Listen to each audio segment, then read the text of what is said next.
Yep, this is it. This is it. This is the coal that we've been looking for. It seems to be protected by the wildlife, but unfortunately for them, this is self-defense. I need this. Please. Please leave me alone. Today's a big day for us, or at least for me. I'm sure it's probably not that big of a deal for everyone else. But today, we're finally moving out of the biomass age and into the coal age.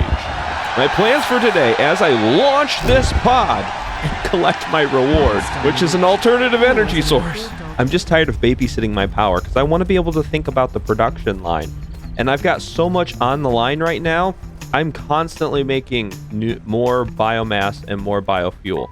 So if I can not think about this as much, it may not go completely away, but it would be nice to not have to make a run into the middle of the forest screaming, waving my chainsaw above my head all the time. Now, to facilitate what I have in mind, I need to revamp the entirety of my system over there. I need to turn it into a production-focused line.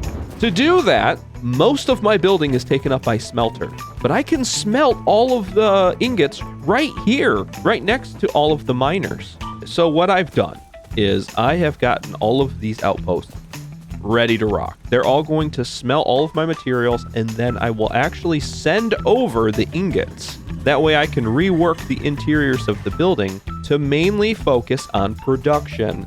So I've done that in not only one location, but I've done it in 2 locations. And I have a plan on a 3rd location, which is way over there where there's a ton of iron. I'm thinking between all of that, I can get all of these running full time and just pumping out as much iron as possible in order to keep up with the monstrosity that I'm hoping to make. Now, to that end, I actually have to find a coal node. I have not seen one around here. Oh, wow. Okay. Apparently, that's not uncommon to not see coal anywhere near me, because it's not anywhere near me. Now, the hard part is figuring out where I need to go. But playing around and hitting the wrong button a couple times, I realized something that I didn't know was actually an option. If I hit the scanner and quickly turn on my map, when it pings something, it will mark it on my map, so I actually know where I'm going. So this coal is actually right here, and it's normal purity. And it looks like it's right on the edge of where I've seen, so I've probably been there and not even noticed this coal. Oh, it's on the other side of the big lake that I saw. I've been here. I just never went down there. I'm going to want to try to see if I can produce at least that much power and half again. So at least this much and half again. So 1.5 times my current capacity. So if I can get to 500 megawatts, I'll be happy. And look, it's not that far from my base. My base is almost right there. Good news is that if you accidentally fall off of the cliff, you can survive from a pretty high jump into the water.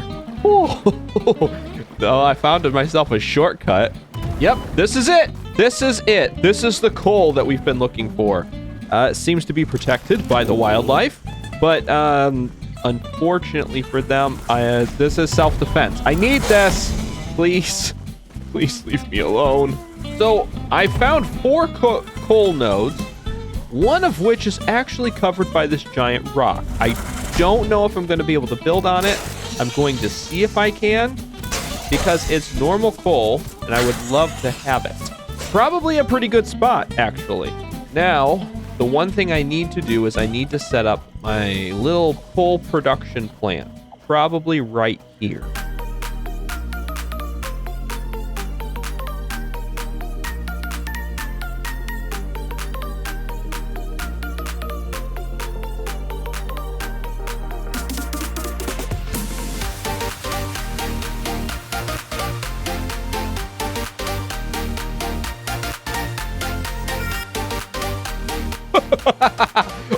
Oh boy, is this thing big.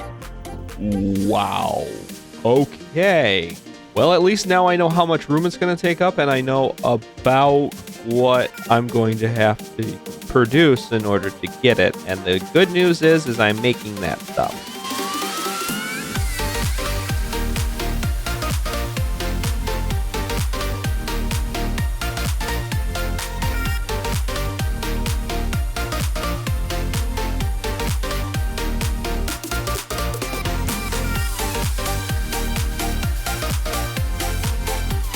There. Now, we've got all of our conveyors run. We've got all of our wiring done. Everything is basically ready to rock. So now what I need to do is I need to get this wire run all the way back to the base. Not quite hooked up yet because these things will start producing coal and it'll like suck out all of the life from my power plant over there. But at least get it back there. That way when I do hook it up, it's just going to do its thing.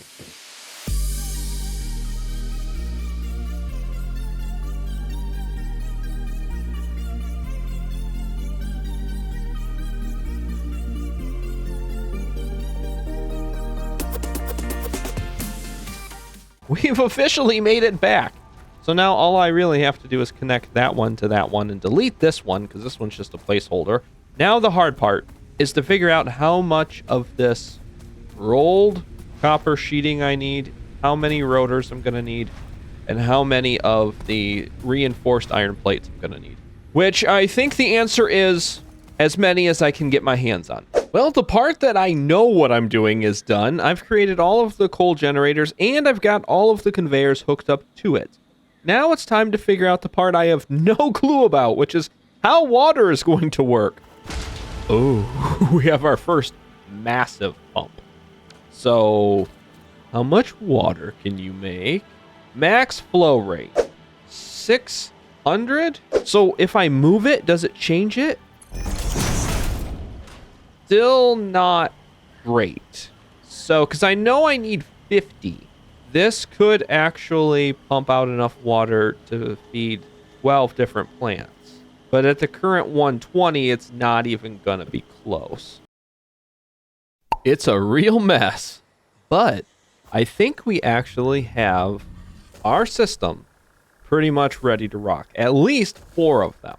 So now if I can dump some coal in one of these and kind of get the system started, from this point, we should be, I mean, our power will all be coal produced. Why didn't that one turn on? Because there's no water yet? How do I collect water? I might have to jumpstart this system with our other system, but I'm kind of hesitant to do that because I might just blow a fuse doing that. Which means I'm going to have to take some of our other system off of the line. You know what? Fine. You need a jump start? You need a kick in the pants? I'll give you a kick in the pants. Let's give this system a kick in the pants and see if I have this set up or if I kind of goofed it up and I'm going to have to rework the entire thing. Here we go. I'm hoping that just jump started our massive production on the other end. I didn't hear a million fuses breaking all at once, so I think we have enough power to supply whatever it is that we're trying to supply over there. Well, so far so good. I see blades turning and I see smoke billowing. These pumps might actually be on. Now, I don't know if that guarantees that the water's getting where it needs to go, but it's at least guaranteeing that the system in general is on. The bad news is I don't see any of these functioning. So what am I doing wrong here? I should have water getting here, I think. I don't. There's no water. These pipes aren't open. Okay, that's fine. I can understand that. Maybe the height for the pump is too much. So I'll probably have to add an inline pump in order to pump it up this hill, possibly. Oh yeah, that's 300. Oh, go, baby, go. Okay, so everything is finally fired up and ready to rock. I mean, sort of. I still have to connect all the conveyors and I have to figure out what kind of production I'm getting out of these things. But we have coal power. This isn't eating a lot of coal. What's going on here? It's 20 per minute? Oh, I don't need all of the coal I'm producing too much. Let's plug them all in. I can plug them all in. I'll fix this later, but let's plug them all in. I could, like, double the size of this, and I could still produce all the coal I need. Oh, that's bad. It's not good. How am I supposed to get down to that? You know what? At this point, it is what it is. I will rework the pipe work and everything else later on. But that's awesome. This is actually working. And let's see how much power we're producing. So our current production is 702 megawatts. Our total capacity is 1,000 megawatts. Now, if you remember right from earlier, our goal was to hit 500 megawatt production. Well, we've definitely hit 500 megawatts. we've doubled it. We are making so much power now. I can ramp up so much production. I don't think our biofuel generators are going to be burning a lot of their fuel, so I might leave most of them actually active, but I am going to probably leave them here for now because they're not taking up any real space, and it'll be nice when I go to expand. If I accidentally break a fuse, I can kind of jumpstart my whole system back up and running by just turning these back on. So I'm fairly happy with what we were able to accomplish today. Thank you so much for watching this one, and remember to take care and goodbye!